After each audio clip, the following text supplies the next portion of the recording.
지난주 또 이번 주 다음 주 이렇게 계속해서 가부에 대한 참 가부에 대한 그런 말씀이 지금 주제가 되어 있습니다. 그 가운데 오늘 8절에 보면 친족에게 잘하라. 그럼 무엇보다 가족에게 잘하라. 이게 16절에도 보면 또 나오거든요. 여자에게 가부 친척이 있거든. 그러니까 전체적으로 이게 가부와 관계되는 또 그런 말씀, 그리고 더 나아가서 모든 사람에게 해당하는 그런 말씀이다라고 볼 수가 있겠습니다. 우리가 10계명에 5계명도 있고 또 우리 예수님께서도 친히 모범을 보이셔서 또 하나님이 친히 아버지라 하시고 또 구약에 보면 가족 단위의 그런 언약이 계속되는 것을 봤을 때 성경은 가장 어떻게 보면 이 가족을 귀하게 여깁니다. 오늘 여기 친족이란 말, 친척이란 말이 있고 또 친족이란 말이 있고 가족이란 말이 있는데 성경보다 더 또 가족을 귀하게 여기는 것이 없습니다. 우리가 창세에 바로 문화명령과 함께 언약을 체결하고 또 그와 함께 에덴 동산 언약 체결 그리고 가정명령 이게 이제 함께 주어지는 것을 우리가 볼 수가 있습니다. 그런데 정작 이 가족을 돌보지 않는, 어떻게 보면 이런 계명이 없고 이런 것을 많이 알지 못해도 가족을 잘 돌보는데 교회 안에서 오히려 가족을 돌보지 않는 이러한 일들이 있다 이 말입니다. 그래서 성경에서 특별히 이러한 약속이 있는 첫째 계명에 대한 그런 부분을 많이 이야기하고 있습니다. 육신의 부모를 공경하지 않는데 어떻게 하나님을 섬기겠냐, 이게 우리 주님의 말씀입니다. 그래서 우리가 칼빈이나 루터나 보면 다 10계명을 차분하게 이렇게 해석하다가 제5계명에 가보면 아주 강하게 내리치는 그런 것을 볼 수가 있어요. 금수만 또 못하다. 그런 말을 하는 것을 볼 수가 있습니다. 특별히 이 교회 안에서 고르반하는 이런 잘못된 생각들이 있다 이 말이에요. 하나님께 드려진 바 되면 사람에게는 좀 등한시해도 내가 하나님 앞에 제대로 사는데 사람 앞에 좀 등한한다고 하는 그런 마음이 있을 수 있다라는 것입니다. 그래서 주의 일을 열심히 한다고 부모를 업신여기고 부모를 또 나 몰라 하라 그렇게 하는 것은 그것은 전혀 맞지 않다. 그래서 오늘 이 8절 후반부도 보면 상당히 강한 이야기를 하고 있어요. 가족과 친족에게 돌보지 않는 사람은, 가족과 친족을 돌보는 것은 주고받는 게 아니죠. 무조건 돌보는 거죠. 그게 가족 돌봄 아닙니까? 왜 가족을 약속 있는 첫째 계명이라 합니까? 하나님이 약속 있는 첫째 계명이라는 것은 하나님의 뜻대로 무조건 행할 때 하나님이 무조건 도와주시겠다는 거 아니겠습니까? 우리가 이웃과 계약할 때는 사실 경우에 맞게 하면 되죠. 주고받고 어떻게 구약으로 봤을 때는 뭐 주고받고 서로 그렇게 하면 되지만 가족은 사실 무조건 돌봐야 되는 존재거든요. 그럴 때 하나님이 무조건 베풀어 주신다. 그것을 사실상 약속 있는 첫째 계명이다. 우리가 그렇게 생각해 볼 수가 있습니다. 이렇게 가족과 친족을 돌보지 않는 자, 이제 가족 너머로 친족까지 이렇게 이야기하고 있는 걸 볼 수가 있어요. 믿음을 배반한 자여 불신자보다 더 악하다. 이렇게 오늘 말하고 있습니다. 아마 디모데가 목회하는 이 가운데 사도 바울이 이런 말씀을 한 것은 1차적으로 교회에 이러한 일들이 있다라고 볼 수가 있고, 그리고 그 너머로는 우리 모든 성도들에게 영원토록 쇠하지 않는 말씀으로 우리에게 주는 것이다. 이렇게 볼 수가 있겠습니다. 믿음을 배반한다라는 것은 믿음대로 살지 않는 거. 그러니까 성령의 지시를 따르지 않는 거. 그러니까 내 마음의 성령의 음성은 가족을 돌보라.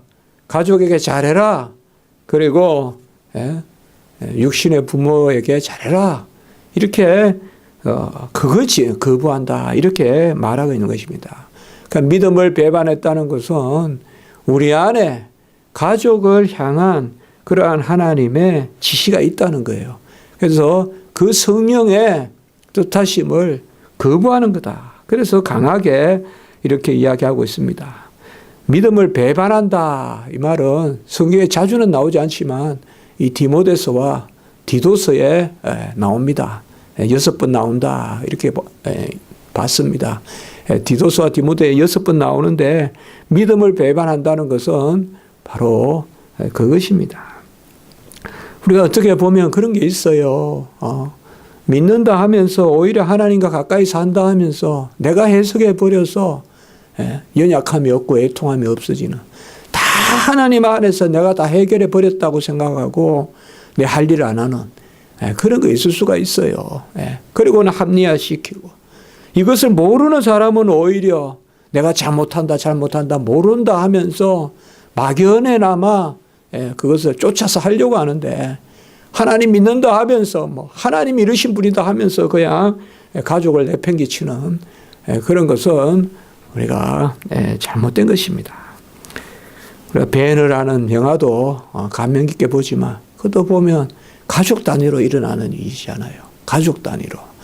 그런 것을 우리가 하나님이 얼마나 그 가정을 통하여서 우리에게 말하는가, 이런 것을 우리가 생각해 볼 수가 있어요. 그러니까 성령의 지시를 쫓아서 가족에게부터 잘하라 이 말이죠. 멀리 선교 가서 누구에게 베푸는 그런 거 하면서 정작 가족에게는 멀리하고 그렇게 하지 마라. 그것을 특별히 이야기하고 있고, 불신자보다 더 악하다 이렇게 말하고 있는 것은 믿지 않는 사람보다 오히려 믿음을 핑계로 내세운다. 믿음을 핑계로 내세워서 우리가 고르반 하는 거 알지 않습니까? 고르반 하는. 그래서 불신자보다 더 악한. 이 말은 다른 말이 아니라 여호와의 이름을 만월에게 일컫는다. 우리가 여호와의 이름을 만월히 여기지 마라. 그것은 뭡니까? 꼭 여호와의 이름을 부르는 거, 여호와의 이름을 입에 담는 것이 아니라 우리가 여호와의 이름으로 행하고 여호와의 이름으로 생각하고 여호와의 이름으로 살고 죽어야 되는데, 바로 그러한 여호와의 이름을 우리가 오히려 만월히 여긴다, 이용한다, 그런 것을 말하고 있어요. 그래서 이 8절에서 강하게 이야기해요. 그러니까 지금 가부의 문제를 다루면서 왜 이 문제를 다룹니까? 이 과부의 문제는 기본적으로 가정의 문제라는 거죠. 가정에서 아까 말씀했지만 16절에 가정에서 돌볼 사람이 안 돌보니까 사회 문제가 생기는 거 아닙니까? 안 그렇습니까? 가정에서 돌볼 사람이. 물론 다 이유가 있겠지만은, 엊그젠가 뉴스 보니까 컨테이너에서 부부가 살다가 불이 나서, 컨테이너에서 불이 나서 먼저 아내가 그 남편을 바깥에 불이 났다고 내보내고 자기는 신고하러 간다고 들어가서 이제 죽었다. 이제 그렇게 나오는 거 보면서 참 가족이 저런 게 있구나 하는 것도 생각했지만, 막연히 제 생각에 저도 컨테이너에 있어 봤거든요. 어떻게 연세가 드신 분들이 둘이 그렇게 컨테이너에서 계시게 되냐. 여러 가지 생각해 볼 수가 있죠. 물론 그 사정이 있고 하지만은, 그런 걸 생각해 봤을 때 사실 여기 문제도 마찬가지예요. 지금 가부의 문제가 지금 심각하거든요. 그래서 7 집사를 우리가 사도행전에 보면 세우잖아요. 그리고 여기 오늘 보면 이제 9절에 보면 가부의 명부가 있다 이 말이에요. 왜 명부를 만들어요? 왜 인구조사해요? 군대 가는 거, 세금 걷는 거, 그 다음에 복지잖아요. 오늘로 말하면. 그거 가지고 복지하잖아요. 그거 가지고 인구조사에서 하잖아요. 가부의 명부에 이 올리자. 그러니까 이 가부가 그 당시에는 큰 문제다 이 말이에요. 큰 문제예요. 요새보다 더 전쟁에 남자가 많이 죽고 또 이런 일들이 많고 하다 보니까 이 가부 문제가 큰 문제란 말이에요. 그래서 바로 이 가부 문제, 사회 문제, 그러니까 사회 문제의 대다수는 가정 문제에서부터 시작된다. 그렇게 볼 수가 있죠. 안 그렇습니까? 우리가 전에 제가 설교도 했지만 5계명 할 때 꼭 그렇게 설교하지만 교회에서 음악에 가르쳐야 되고 그리고 가정에서 가르쳐야 되고 교회에서는 신앙교육해야 되고 가정에서는 인성교육해야 되고 학교에서는 기술 가르치는 데가 학교지 학교에서 무슨 인성을 가르치냐. 거꾸로 잘못됐다. 학교에서 무슨 인성을 가르치라고 이야기하냐. 집에서 가르쳐야지. 집에서 안 가르치고 학교에서 왜 안 가르치냐고 말하면 되냐. 가정교육이 엉망인데 무슨 사회교육을 시키냐 이거예요. 그리고 사회가 뭐 교육을 못 시킨다. 사회가 이렇다. 가정에서 교육 잘 시키는 것부터 봐라 이거죠. 그러니까 이것도 지금 마찬가지예요. 근본적인 치료는 지금 뭐냐 하면 바로 5계명에 있다는 거예요. 8절에. 그 가운데 그래도 안 되니까 이제 9절로 오늘 넘어가는 것을 볼 수가 있어요. 이 가부의 명부에 60세 된 자를 올리라. 우리가 지금은 잘 다 이해할 수 없는 부분들이 많아요. 이 당시에 보면 수녀 이런 건 없어요. 이 당시에 수녀 이런 개념은 없어요. 로마 캐톨릭 같이. 그렇지만은 헌신한 그러한 가부도 있고 합니다. 이제 교회를 위해서. 그래서 이제 그런 헌신한 분들 혼자 살게 되는데 그런 분들이 또 결혼하고 이런 것은 사실상 서원했으면 안 돼요. 그러한 것들이 초대교회에 있어요. 우리가 지금은 이런 것을 그대로 제도로 하지 않지만은 그래서 사실상 우리가 보면 여기 말씀에도 보면 서원했다가 거역하거나 이런 사람들이 서원했다가 그것을 지키지 못하고 또 다른 남자를 이렇게 마음에 두고 있고 이러면 오히려 서원 안 하는 것밖에 못하다. 막 이런 것들도 우리가 그런 식으로 이해하셔야 돼요. 그러니까 크게 보면 우리가 생각할 것은 뭔가 하면 여집사 제도가 있었다는 거. 그게 아주 중요한 것 중에 하나예요. 이게 우리가 지금 제도적으로 봤을 때 여집사 제도가 있었다는 거 분명히 우리가 알다시피. 그래서 그 중에 이제 가부들이 있다는 거. 가부들이 많은 일을 했어요. 교회에서. 이게 이제 와전돼서 나중에 수녀도 되기도 해요. 그러니까 그건 아니에요. 우리는 성경은. 그러나 가부들이 교회에서 많이 헌신했어요.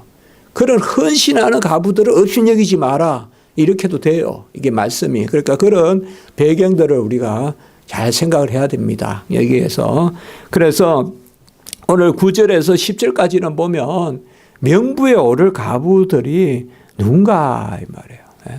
제가 지난주에도 말씀드렸지만은 집사 제도의 가장 중요한 것 중에 하나가 바로 구휼이거든요. 재정으로 돕는 거, 그 다음에 찾아가서 돕는 거. 이게 본래 집사가 하는 두 가지예요. 돈으로 돕는 거, 그 다음에 몸으로 돕는 거. 이 두 가지거든요. 그래서 이 집사 제도의 구휼 제도의 가장 중요한 출발점이 바로 뭐냐 하면 이 가부를 돕는 것부터 시작돼요. 우리가 디아코노스, 바로 집사, 섬기는 거, 그게 여기서부터 시작돼요. 그래서 이게 이제 상당히 중요하게, 그렇게 다루어진다. 제가 말씀을 드렸죠. 기독교 강요에도 이 부분이 나온다고, 길게 나온다고. 길게는 아니지만 꽤 나온다고 제가 말씀을 드렸습니다. 이 가부들이 어떤 사람들이어야 되냐. 그 자격을 한번 보자 이거요. 첫째는 보면, 나이가 60이 돼야 된다. 60이 덜 되지 아니하고 이렇게 완곡하게 썼는데 나이 60이 된 사람이 일단 구제 대상이다. 이렇게 못 받고 있어요. 그리고 9절 후반부에 보면 한 남편의 아내였던 자였다. 자, 이겁니다. 그러니까 가부라는 것은 그냥 홀로 있는 사람이 아니라 결혼해서 이 말이 뭐냐면 10절하고 통해요. 한 남편의 아내였다. 이것은 그저 뭐 한 아내였다는 게 무슨 자격이 아니라 10절에 보면 아내로서 어떻게 살았느냐 이게 있기 때문에 그래요. 아내로서 어떻게 살았느냐. 그래서 10절에 보면 선한 행실에 증거가 있어야 된다. 이것은 우리가 꼭 가부만은 생각 안 해도 돼요. 오늘날 직분자에게도 해당할 수 있다 이 말이에요. 이게 이 말씀이 선한 행실에 증거가 있어야 된다. 선한 행실에 증거가 있어야 된다. 로마 캐톨릭 같이 무슨 기적을 증거 삼아 가지고 성자를 세우고 그런 거 아닙니다. 이거는 선한 행실의 증거라는 것은 무엇보다도 우리 성경에서 계속 나오지만 경건의 본이 돼야 된다. 그 다음에 믿음의 비밀이 있어야 된다. 그리고 말씀대로 순종해야 된다. 그러한 것들이 바로 선한 행실입니다. 그래서 경건과 믿음과 행실과 이런 것들에 증거가 있어야 된다. 증거라는 것은 그저 감추어진 것이 아니라 바로 교회적으로 드러나야 된다. 교회적인 증거가 있어야 됩니다. 어느 은밀한 곳에 가서 뭐 내가 뭐를 보였다 이런 게 아니라 우리가 교회의 직분은 교회적 증거입니다. 교회 안에서 증거가 있어야 된다. 이 말. 뭐 교회 증거라고 해서 다른 게 아니라 바로 교회에서 잘 섬기고 그런 겁니다. 선한 행실의 증거라는 것은 그걸 이야기합니다. 악한 거 다 하다가 그냥 투표 때만 되면 나서고 그렇게 하면 안 된다 이 말이에요. 그러니까 선한 행실은 하나도 없고 증거도 없는데 투표 때만 되면 어떻게 또 표를 받아서 무슨 직분 받고 그렇게 해서 안 된다 이 말이에요. 그렇게 해서 안 됩니다. 바로 선한 행실에 증거가 있어야 돼요. 이래야 이게 대상이 되는 거예요. 대상이. 선한 행실에 증거가 없는 자 안 됩니다. 어느 정도는 고쳐서 쓰지만은 그러나 세울 때는 투표를 해서 세울 때는 이 자기를 갖춰야 돼요. 그래서 선한 행실에 증거가 있어야 되고 그리고 자녀를 양육하며 자녀를 양육하고 성경에 보면 자녀를 노엽게 하지 않고 또 자녀를 품 안에서 잘 키우고 그런 것을 이야기하죠. 그러니까 자녀를 제대로 양육하고 자녀가 엇나갔거나 뭐 자녀하고 뭐 그게 아니라 자녀를 제대로 양육하고 그 다음에 나그네를 대접하고 우리가 보면 손을 대접한다 이렇게 있죠. 손 대접. 손이 이제 옛날에는 손 대접이란 말도 있었잖아요. 그러니까 나그네를 대접하고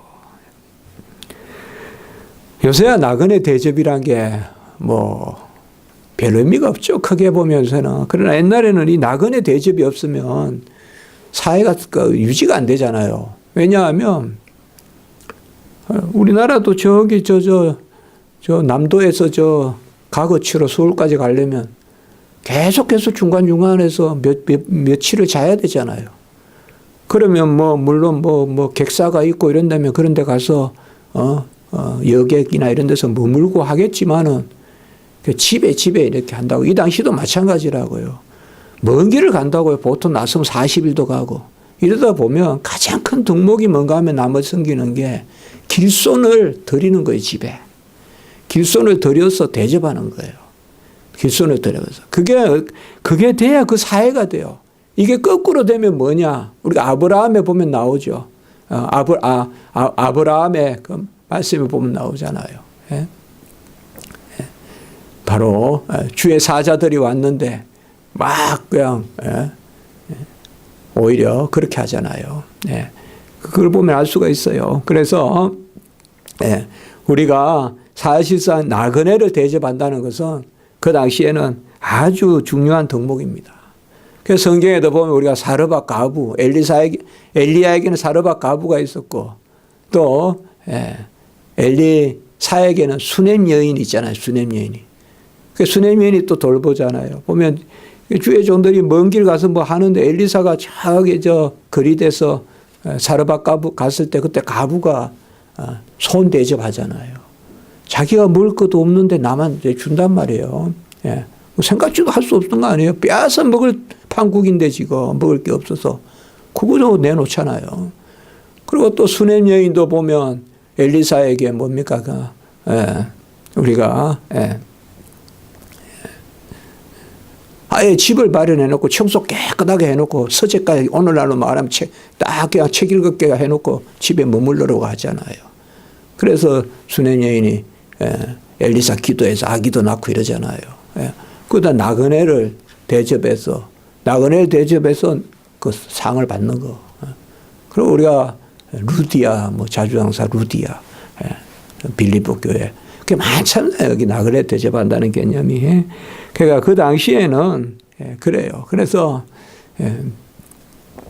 요새로 말하면 우리 종교개혁 시대로 말하면 순회 전도사. 그러니까 목사님이 많지 않고 이러니까 다니거든요. 그래야 뭐 조지 히필드나 이런 데도 말 타고 다니고 이러잖아요. 다니면서 전도하고 또 설교하고 이러잖아요. 그 당시에. 그 당시에 말 타고 다니면서 설교하잖아요. 그러니까 그러니까 일반적인 손도 잘 대접하되 무엇보다도 교회의 일꾼들을 잘 대접하는 걸 이야기해요. 교회의 일꾼들을 잘. 저도 저번에 책 썼지만은 옛날에 이제 목사님들이 이렇게 설교하러 오시고 하면 요새야 다 호텔이나 이런 데 가시지만 옛날에는 가정집에서 모시잖아요. 그러다 보면 그 집에 이제 아이들이 그냥 물이라도 데펴서 세수하라고 물 떠다 줘야 되고 이제 그런 거 하는 거죠. 이제 그런 걸 이야기하는 거예요. 네 번째는 성도들의 발을 씻으며 이렇게 이야기하고 있어요.